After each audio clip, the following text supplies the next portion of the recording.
October 6, 2024 ఆదివారం encourage మనం మదనపల్లి మార్కెట్లో టొమాటో స్టాక్ అంటే దిగుమతి నిలచి మనం ఈ వాళ్ళు తెలుసుకుందామండి.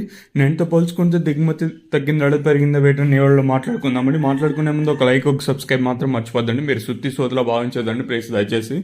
సో ఇంకా లైక్ చేయకపోతే లైక్ చేసాను, అలాగే సబ్స్క్రైబ్ చేయకపోతే సబ్స్క్రైబ్ చేసుకోండి. ప్రస్తుతానికి స్టాక్ అనేది ఏ విధంగా వచ్చింది మాట్లాడుకుందాం.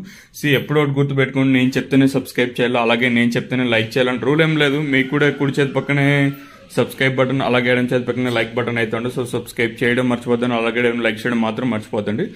సో ప్రస్తుతానికి అంటే స్టాక్ అనేది ఏ విధంగా వచ్చిందో తెలుసుకుందాం. నేను ములకల చిరు మార్కెట్ మాత్రం లాస్ట్లో చాలా ఫాస్ట్గా జరిగింది. లాస్ట్లో కాదు, మధ్యలో.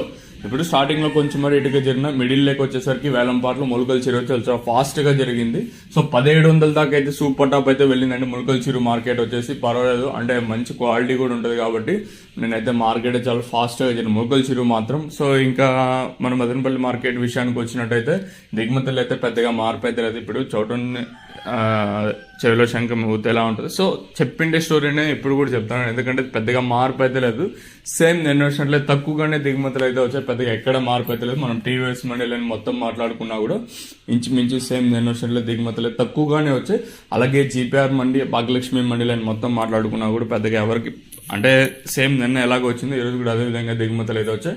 ఓవరాల్గా భాగ్యలక్ష్మి మండీని ఇంకా స్టార్ట్ అయ్యి మనకి డిఎస్సి మండీ వరకు చూసుకున్నా కూడా ఇంచుమించు నిన్నట్లాగానే ఈరోజు కూడా దిగుమతులు అయితే వచ్చాయండి.